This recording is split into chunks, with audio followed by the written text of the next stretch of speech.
On the line right now, the Diesel himself, the four-time NBA champion, the Hall of Famer, the one and only Shaquille O'Neal. What's going on, big fella? How you doing? I'm upset with you. Upset with me? What'd I do? What'd I do? But I want to see you FaceTime because I got my boy Tex Johnson here with me, and we got something to tell you about them Cowboys. Oh, please. There you go with that again. So you're going to come on the show, and you're going to get on my nerves by bringing up the Cowboys? That's what you're going to do? Stay off my Cowboys. I'm telling you right now. Your Cowboys. Hold on. Tex, hold on, Tex. Hey, boy, didn't I tell you last time? Stay off them damn. That's still you. That's still you. I mean, my God, have you not learned to develop a different voice? I mean, you're ridiculous, man. You're ridiculous. Hey, listen. Before I get into some basketball questions for you, listen, we do this HBCU Wednesdays. Every Wednesday we highlight and profile an HBCU school. And I want to ask you, because I know you got a daughter and a son attending an HBCU, Shaquille O'Neal. Can you talk about that for a second, my man? Yes, they wanted to attend the HBCU. I think they're like some of the first people in our family to attend the HBCU. I'm very proud of them. For me, it ain't about basketball, it ain't about sports, it's just about education. Texas Southern, a lot of great people graduate from Texas Southern. I'm proud of my children, I love my children, and I'm happy for them. Shaquille O'Neal, I mean, I'm sorry that we can't see your face right now because I wanted to see you just like you wanted to see me. Some technical difficulties. We'll work that out another time. But let me ask you some NBA questions because obviously last week, you spoke adamantly about Ben Simmons because he clearly wants out of Philadelphia. He's not expected to show up to training camp. As you've reflected on some of the things that you said over the last few weeks about Ben Simmons wanting out of Philadelphia, where do you stand right now when it comes to him? Listen, I said what I said, period, point blank. And I stand by what I said. And again, listen, I'm not a guy that was riding the bus. I was driving the bus. This is how I talk to all my players. And I care about Ben. I love Ben. And, I don't know what type of people he got in his camp, but somebody need to keep it real with him. Work on your game. Work on a little 15-foot. Listen, everything else he does is really good. Great, elite defender, get to the hole, post up guard, all that stuff. But you're going to have to work on that other stuff, brother. So, with that being said, do you believe that the Philadelphia 76ers should move him? Or do you believe with 4 years left on this contract, the hell with what he feels, he should stay in Philadelphia, and that's the mentality the Sixers should have? I don't believe he can handle that funk in Philadelphia. Philadelphia, Boston, LA, those hard working towns. Listen, the process is over. It might be good for his mentals to go somewhere to start. Because you know how it is in Philly. Like, they don't care about them at 18 points. They care about, working hard, playing hard, getting better every year. He's been doing the same thing for the last 4 or 5 years.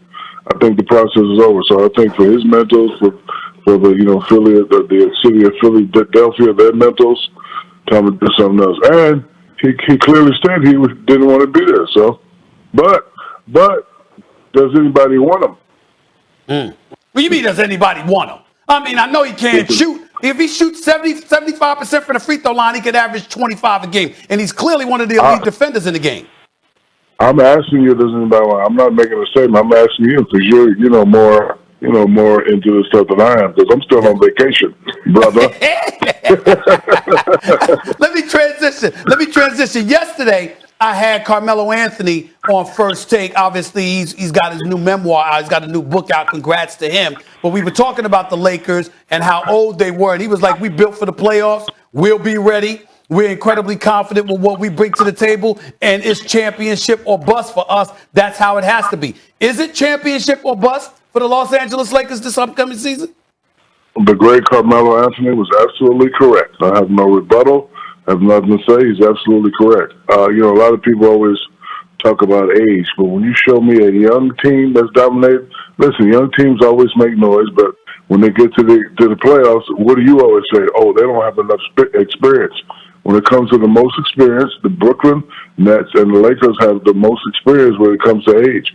I'm not worried about all that young talk. Listen, the game is different now anyway. Everybody's just picking and popping anyway, so whoever plays the hardest is, the team that's going to make it. If both teams stay healthy, I would like to see those teams in the finals. But I like Carmelo. He was raised by us. Westbrook was raised by us. LeBron was raised by us. So when they get angry, they play very well. So now they're angry. Everybody's doubting them. They built this little super team. Carmelo Anthony is correct. It's championship or bust. Well, with Klay Thompson coming back, the Warriors are not young spring chickens. They've got some championship experience. Kawhi Leonard's a champion. He's in L.A. with the Clippers with Paul George and those boys. What about them? Don't bring up the Clippers. Do not do that. Do not do that. Why not? No, sir. What you mean by that? Don't do it. Don't do it. What? Why can't I bring up the Clippers? Golden State, yes, you can bring them up. My favorite player, Steph Curry. Klay is coming back. My main man, Draymond. The young fella, they got some interesting pieces. The way they play, the way they move the ball, that fast-paced game, if they can get it rolling like they used to get it rolling, they're definitely going to be a problem. Listen, don't talk about teams that ain't make it yet. Okay, fair enough. That's why you told me don't mention the Clippers. Let me transition to the Eastern Conference. Do you see anybody standing in the way of the Brooklyn Nets getting to the NBA Finals this year? Anybody? Of course. Who? The champion. Come on, man. The Milwaukee. Let me tell you something. Don't disrespect the champ because, all these teams got all these big name players. Get a champ his due. He did it the right way. He did it the respectful way. I'm going to give that man all the respect until they beat him. The new Superman is going to be a problem in the East, period. I said it. Well, hold on. In the words of my boy Big Perk, carry the hell on. Listen, you got Milwaukee. Miami acquired Kyle Lowry and P.J. Tucker from Milwaukee. They got P.J. Tucker from Milwaukee. Okay, so they're joining Jimmy Butler and Bam Adebayo and those boys. Miami is a threat. Philly is still there. The Atlanta Hawks were in the conference finals. You don't give it. What about those guys?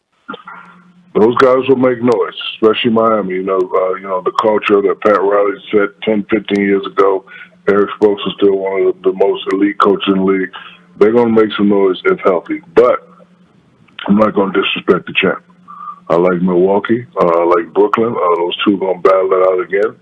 6-7 game series, and may the best team win.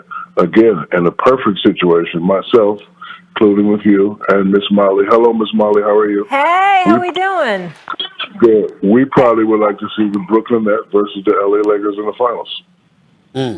And who's the number one threat to the Lakers in the West? Utah. Utah? Yeah, you heard us. Utah with Donovan Mitchell. They got Donovan Mitchell. What else? Oh, hey, I'm going to be so hard on Rudy this year. Rudy coming with a vengeance. Okay. All right. Yeah, Okay. Rudy coming this year. Okay. Before I let you go, man, listen, Shaq and the Fool. We know how hilarious that is. Shaq and the Fool. I want to know who's your top candidate to win the MVP for the Shaq and the Fool award this year. Who's the number one guy on your list? Who's that dude? Is Otto Porter still in the league?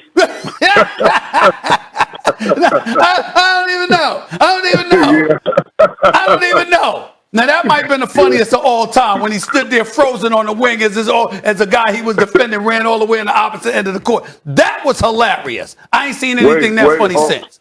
Wait. I forgot. Chicago Bulls going to make some noise, too. I forgot. With Lonzo Ball? Making a lot of noise. DeMar DeRozan? They're making a lot of noise finally, yes. Wait a minute. Chicago Bulls will make some noise. Wait a minute. You didn't mention my Knicks. They got Evan Fournier and Kemba Walker. Here we go. You didn't mention my Knicks. Just like you do when the Cowboys lose, that's what I do when you talk about the Knicks. I gotta go. I'm talking to you later. And by the way, I got your cereal, with the cinnamon basketball cereal that you got. I got that too, okay? Thank you. Goodbye. Love you. All right, Miss Molly, thank you. Bye. Good to talk to you. Laughing at me. Wasn't that cruel? I mean, it was kind of funny. That cereal is delicious with a little oat milk. It's fantastic. Good stuff. All right. I was laughing about my Knicks. I don't appreciate that. Okay, don't be sensitive. Now we got to go from the big diesel to the dieselers. Before you give us your list, please tell me what's a diesel.